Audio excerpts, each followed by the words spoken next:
We're at 149th and US 1. I'm here with Councilman Steve Cody. We're going to eat lunch. We're going to talk about politics. We're going to talk about South Miami. I mean, not South Miami. We're going to talk about Palmetto Bay and South Miami. Okay. But let's focus on Palmetto Bay. First of all, what did you order? I got a roast beef sandwich, and they got like the best potato salad in all of South Florida. So actually what I should ask for next time is half a sandwich and a big plate of potato salad. And I got chicken Caesar salad. That's unbelievable. It's dripping right out of my mouth. Okay.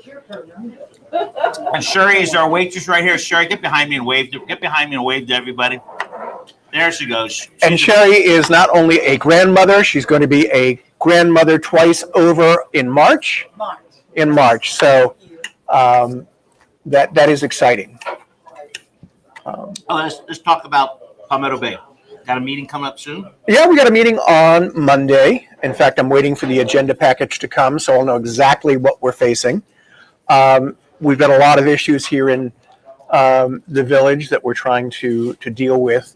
The budget won't come up until like mid-year, but the budget actually begins in January. We start working on different concepts that'll come in. The prior administrations left us in a position that we have run short because of the COVID, and we've got to find ways to plug some of the holes we've got. Do you know exactly, village know how much exactly you spent on COVID? And are you going to get reimbursed by the federal government, the county, and the state? Well, it's two things. One, we have spent money on making COVID protections. If you've been in Palmetto Bay Village Hall recently, they have plexiglass set up there too. It looks like all of the council members and the village manager and the village attorney, where we all sit, are actually teller cages. When I first rolled into there, I thought I'd have to count out my money drawer at the end of the evening. But so we've had the issue of what it's cost us just in terms of the fixing things. But it's also had an effect on us in terms of the amount of money we take in. Local governments get a portion of the sales tax that's collected.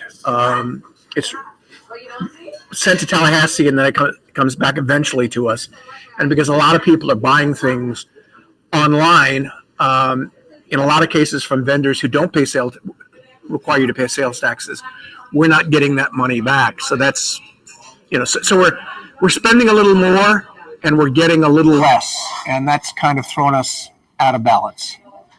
So we've got to figure out what to do. Hopefully, vaccinations will get us back to normal by summer. I'm lucky that I guess lucky or unlucky, I'm a person with who's kind of old, but I've also got a comorbidity. I'm in a wheelchair. I've got diabetes. In fact, I'm so good at diabetes I could turn pro. And that moves me up on the list. So, but everybody hopefully will get vaccinated by this summer.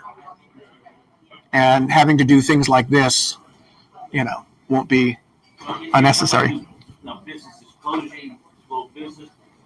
The new business just opened. Maxwell Brothers is a pizza, beer joint. Now, the place next door is an ice cream place. I have not been in it yet. Yeah, I heard about it. It's really good ice cream. It's from Yep. West Kendall. Yep. And then the El Car Wash just opened in Palmetto Bay.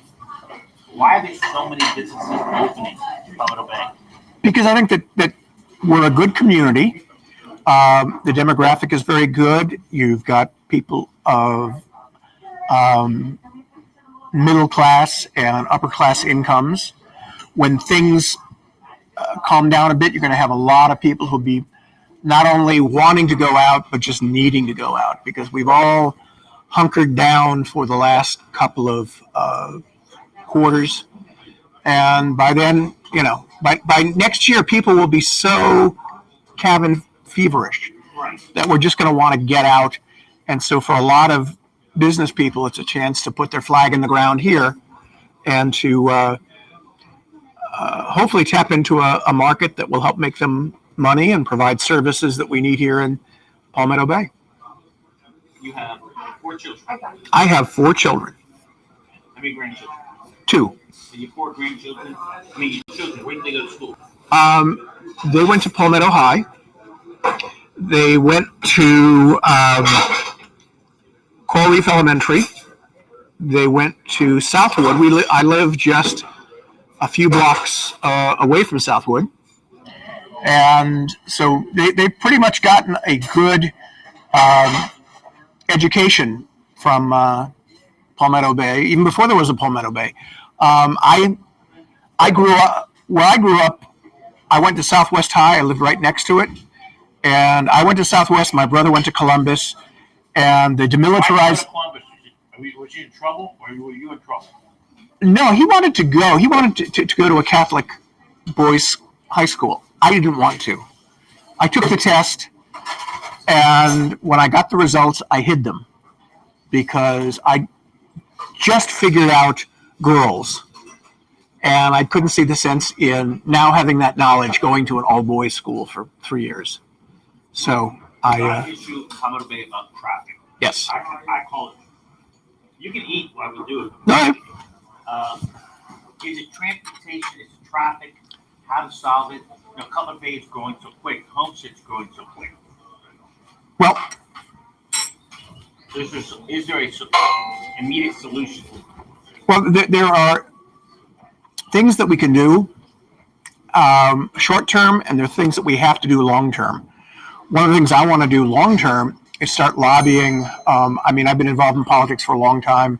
I've got a good relationship with our congressional people, and I know that we're going to be coming up in January. The new president, the new Congress are going to be looking at ways to boost the economy, not just giving everybody checks, but to begin rebuilding infrastructure. And I'd like to see as part of that. I was in the legislature working for Bill Sadowski back when we created Metro Rail. And I went, as far south as Dayland. I'd like to see if we can get the money from the federal government to start building it down the busway to have trains eventually go all the way down to Florida City and then have a feeder pattern of buses and whatnot to bring the commuters to the Metro Rail line and then to get them into downtown and further north. But I think there's some things that we can do to calm traffic. We've got to put in a lot more traffic circles because it doesn't make sense for traffic to stop at a 4-way stop, just pulse through. I used to drop my daughter off at Petco in Cutler Bay, just south of our town. And getting down there was no problem. It was coming back up, heading north in the traffic. Sometimes it would take me 45 minutes to an hour to get from 184th to 168th, where I live. Everybody is coming from Cutler Bay north. And while there's some people in our town that say, well, we should somehow, build a line. We've now got a village manager who's a former Marine. We could probably set up an artillery battery right at the town border and just shell Cutler Bay to keep those people from coming up. But the people in Pinecrest aren't happy about people in Palmetto Bay. We live just south of them coming up into their area and clogging traffic. So people in Cutler Bay are going to have to keep coming up to get to the jobs downtown. We can also try to work with the county to make sure that we can get areas in the unincorporated areas more commercially zoned so that as people start coming back and using offices and no longer being able to, work from their homes, that there are other places for them to work other than the intersection of Flagler and Biscayne and about 3 miles out from that. If we can decentralize businesses, we can also then work on not having to have so much cross-county traffic. Now, there's the issues. We got the Lexcom issue. We'll talk about that. We'll talk about the bridges. There was a push to put 2 bridges in Palmetto Bay. Nothing on the other side of the highway. That doesn't solve the problem, that just moves traffic. Well, what it does is it moves the traffic clog north of the canal. Traffic is still going to clog up. If you, let's say, put the 87th Avenue, you connect that with a bridge, and you don't do anything else, you're just going to move the clog up to like 112th. And that's where it's all going to bunch up. And eventually that's going to, still be bumper to bumper all the way back to 184th.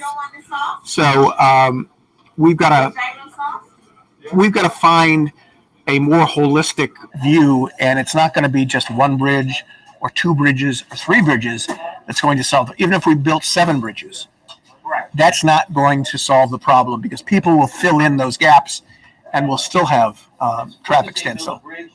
Homes and Homestead and Cutler Bay are being built. Right. As quick as they are. Right. Luxcom issue. Luxcom. Yeah. We don't talk about it. Not everybody knows what Okay, well, Luxcom, from back in the Truman administration, FP&L built a power generation station at the corner of 67th and Old Cutler, just behind the agricultural. And Ludlow, yeah. And so, for years, that's power generation station built or burned basically crude oil, heavy oil, with a lot of contaminants in it. Towards the end of its life, they switched it over to natural gas. The soil in the area is contaminated. It's got a lot of vanadium. It's got a lot of other heavy metals. FP&L was looking to sell it. They found a buyer. They sold it, came into an agreement to sell it for $66 million. When the buyer saw, was a subdivision of Lennar, how much contamination there was, it backed out and said, "No, this is going to cost too much." Another developer, Luxcom, came in. They bought the property for $33 million, and they want to build a lot, like three homes per acre. It's about 59 acres. And the town, 3 homes per acre. That's what they're approved for? No, that's what they want to build. They want to build 3 homes per acre. They want to have the right to dig canals in so people could park their yachts behind their houses with docks. They want to have a full marina in the facility. I wonder where we're going to keep our yachts. I can keep mine in my bathtub. Okay. Mine is only about this big. And they were hoping that by having all these amenities, they could charge a huge amount. The town rezoned the area from industrial, which meant they could put a not-for-profit hospital, a power generation station like the one that was there, a cemetery, government buildings. Those are pretty much what's covered by industrial. And it was zoned for 1 house per acre because FP&L was open to the idea. They thought that was, a good zoning. Well, FP&L sells the property to Luxcom. Luxcom wants to significantly increase the zoning on it. And they sued us. Actually, there are 3 lawsuits pending with Luxcom. One, we just won a rather significant appeal and may take away some issues in the other 2. They claim that they brought a suit under the Burt J. Harris Act that the state has.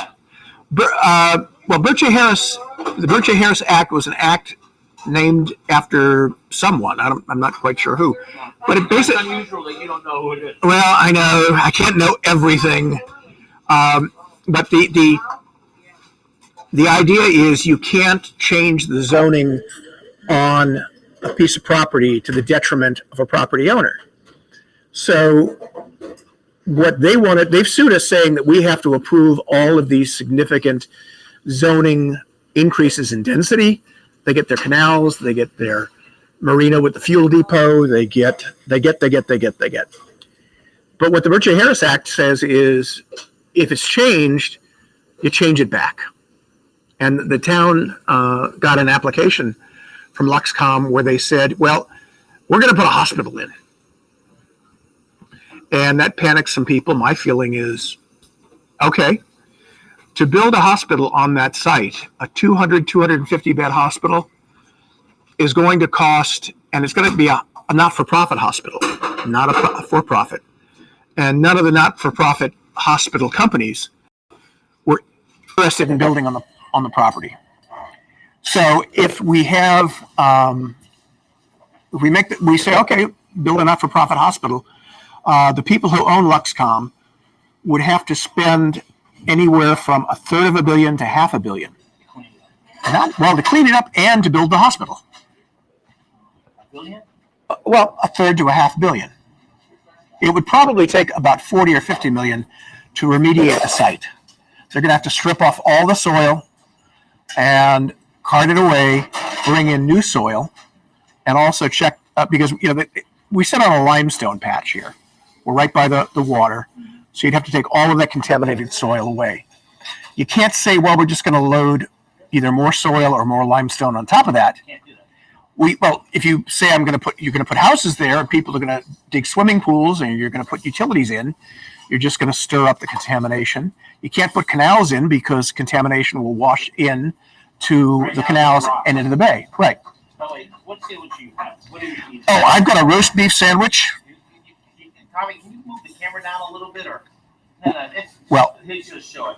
There you go. I mean, this is a sandwich that's. You got two requests. Andy Corge wants a brisket on an onion roll, and Michael wants a Reuben. Andy Corge, come on down here. Anytime, Michael Miller, you can eat with us anytime. So. Well, Michael, and especially if you come down here for breakfast next time, tell me. Yeah. I live just around the corner. He didn't even call you. He was here Sunday. He was here yesterday. All right. So the Lexcom is very complicated. I think it's 7. Do you think? Well, I mean, you got four lawsuits, right? Well, we are having what's called a shade meeting on Monday. Shade meeting. Most people don't know what a shade meeting. A shade meeting is where. Excuse me, Reuben, come over here. Sorry. Get behind me. This is Reuben. Reuben, give a little wave to everybody. There's Reuben. All right, Reuben, come over here. Tell us what dessert's the best in the house. What do you think? The best dessert? Dessert. It will be the coconut cream pie and the banana pie. You got chocolate cake? No. No? No. No, but I can tell you the coconut cream pie is Homemade. terrific. Homemade? Yeah. You make it? Lorraine makes it. All right, let's bring a coconut. Let's see what it has. Let's bring it out. Hey, could you cut it in half and give Steve gonna have half? Well, tell you what, we'll give the other half to my son. Yeah, split it. You want to slice and cut it in half? Yes, Yep. that'd be perfect. Thank you. Since I don't have a right leg, I can't drive. So my son Nick, the past 6 months has been my driver, my bodyguard, my wings, and so Everything. I'm very, very, very grateful. You're very lucky to have him. I am. So, all right. So the Lexcom issue is going to be settled in court. Well, we're going to be having a meeting on Monday, a private meeting. There's very few times when a city commission or a county commission can close the doors and shut off the cameras. We're going to talk about the case and decide what we're going to do. What is it called again? A shade meeting. A shade meeting. Because there'll be a court reporter there, and after the case is over, the transcript will be made available to the public. So you'll see what we talked about. But Why are people allowed now? What's the reason? well, because if we're talking about possible settlement Settlement avenues, Right, gotcha. we're not going to tip our hand to the other side. You know, it's the city could buy it, but the city doesn't have 50 million or 60 million or 70 million. No. It's too late to get a bond. Not too late, but Pinecrest looked ahead and got a bond before they even had thought about buying Right. Pinecrest Gardens. How's the potato salad? Excellent. Like I said, I'd like to come here one day and get a half a sandwich and a whole plate of potato salad. Yep. Well, I'm Irish, so potatoes have a special place in my Yes, heart. touche. Yep. Okay, so Palmetto Bay, we just talked about it. Let's talk about it again. In the middle of I call the recession or the virus, I know 3 businesses that open. There's more than that. Right. You got a list of that? I've got a list and want to go out and meet the business owner and talk with them. Not only the existing, I mean, Lots Fox has been an institution here, again, before there was Palmetto Bay, longer than I've lived. And we moved in 1997, I think. So Just FY. How you guys doing? Mr. Cody. Carlos Concepcion. We're taping a live That's right. meeting. This is Stand behind him and put your mask on. an attorney I used to practice with when we were both much younger and better looking. This is Carlos Concepcion, Hey, Carlos. who is now with Cardy and Bacon. Shakardi and Bacon. So it's like, Hello, Stephen. It's great to see you again. good. And give my love to Lucy and the kids. She's right there. Oh, there's Lucy. Hi. I love that Lucy. And it's like I love Lucy. Yes. That's my favorite No, wait a show. minute. I love Lucy. No. You have to share it. You would like to love Lucy, but I'm the only one that loves Lucy. Touche. All right. I'm having. What kind of pie am I eating here? I'll see you later. All right. You take Great care, to see sir. you, my friend. All right. See you later. Bye. God. Coconut cream pie. Unbelievable. You see? What did I tell you? You like it? Oh, I like it. You want another one? Okay. Yeah, Nick thought it was wonderful too. I'm a diabetic, so I have to limit No, we're good. my carb intake. So he's gonna start go visiting new businesses. Yeah, I want to start visiting new businesses and getting out and talking to the owners and seeing what the town can do to make their life easier in terms of being able to deliver goods and services to their customers. I want us to have a business-friendly environment. Contrary to what some people have said about me, I'm not anti-business. I used to be a commercial lawyer for many, many years. And I think that there's things that we can do to make life easier, because the better businesses do, the more people that they can hire. Hopefully, they hire local people who don't have to then commute, and we cut down on traffic. That's the big issue. Yeah. So, but we've got to take an organic approach. We just can't put a Band-Aid on one thing and say the problem's solved. By the way, there used to be a Flanagan's here, 152. Yep. This one. It was a package. It was a liquor store, right? It was in a little bar. In a little bar. Yep. But before that, it was a Big Daddy's. Right. And then on where the Ford dealership, there used to be a batting cage there. Right. Kids. Oh, so we know we're the same age. Oh yeah, and right over here, where the Chase Bank is, right at the corner of 152nd and US 1, that used to be a Royal Castle. Oh, absolutely, right there. Yeah. I used to go in there as a kid, and my. By the way, if you got any history of Palmetto Bay, old time stories, reach out to Steve Cody, and he'll love to exchange them. Oh yeah. I mean, in fact, one of the projects I want to get involved in is we're looking at getting putting a dock in, because we got a grant from the state at the Thalata estate. Right. And to also fix the shoreline, because it's beginning to erode. And if we don't do something, the area around the bay is going to fall into the bay. Oh, right. They voted on it before about the pier. You're going to bring it back up? Well, we brought it back up last time, and our newest council member, the Vice Mayor, Leanne Tellum, and it's Tellum, not Tellingham. Tell them. Tell him, Yes. tell him, and tell him what you told him. Right. So we're looking at the grant. I went out there with the town manager, Nick Morano, saw it, and it's a nice house. It was built in 1926. I think that we should make an effort to make like the furniture inside more period appropriate, because it's a beautiful house. In the property. In the house, there is a house there because it was a mansion, and in the mansion, the rooms are there, and the floors have been restored. Which property are you talking about? The Thalata estate, which is kind of like our Deering estate light. But I think it's a great idea. Find furniture that's dated that time. Right. Make the feel for it. Right, because the outside of the house has that charm of being in the 20s.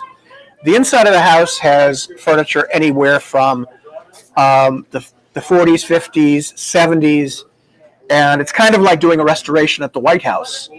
You wouldn't put, furniture that you got from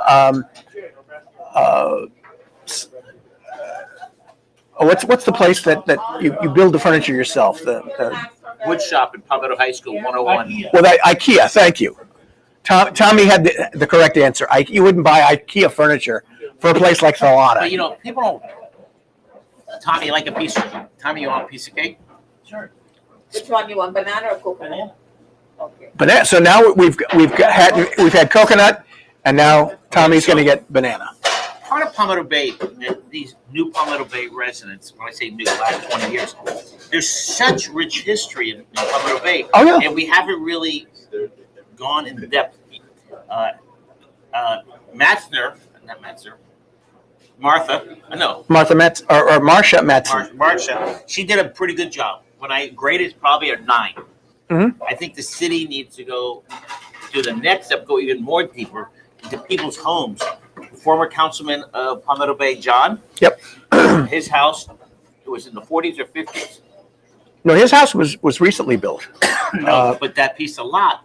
Well, the land, yeah, but he built a 4-story house.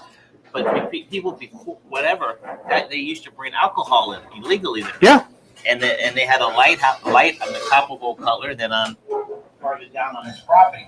So there's history everywhere. Yeah. You know, you go up and Old Cutler. There's some houses still have. I think only one person left used to have horses, and Palmetto has great history. Well, there's actually a couple of places where the lots are big enough to have horses. I think there's two. There's one property right on Old Cutler next to the Ludovici Park. Right. And then there's another one further inland. So there's a lot of things going on in Palmetto. We love to meet every 2 weeks. We'll pick a different location. We'll go to Golden Rule next time. Okay. And we'll talk about Palmetto Bay and keep everybody abreast of what's going on. You can track Steve Cody, go to the webpage. What's your city email? My city email is scody@palmettobay-florida.gov. And my, I don't have it on me right now, but my town issued cell is 786-570-0363. And I want to hear from anybody who's got a problem in our community. I don't just represent District 2. I have to live in District 2, but I represent everybody in Palmetto Bay. I want to hear from you. I want you to tell us if we're doing something that needs fixing. And if on occasion you want to call and tell me that something has gone right, or one of our employees has delivered excellent service, I'd like to hear that too. You'd be surprised to know that for a town our size, we've only got about in the 50s in terms of full-time employees, and in the 20s to low 30s in terms of part-time employees. So we're a fairly lean operation. And I know that there's some people out there who say, well, all you have to do is just cut staff. Well, we're pretty much down to the bone as it is. We're not going to be able to get by just by paying people minimum wage because we won't be able to hang on to a staff. But there are ways that we can look to see about delivering services because people here like the quality of life they have. They want us to continue to deliver that. And part of our job is to get together and see that that's done. All right. Next week or two, we're going to get together. Steve Cody, Grant Miller at Lots of Locks, 149th and US 1. Everybody have a great day.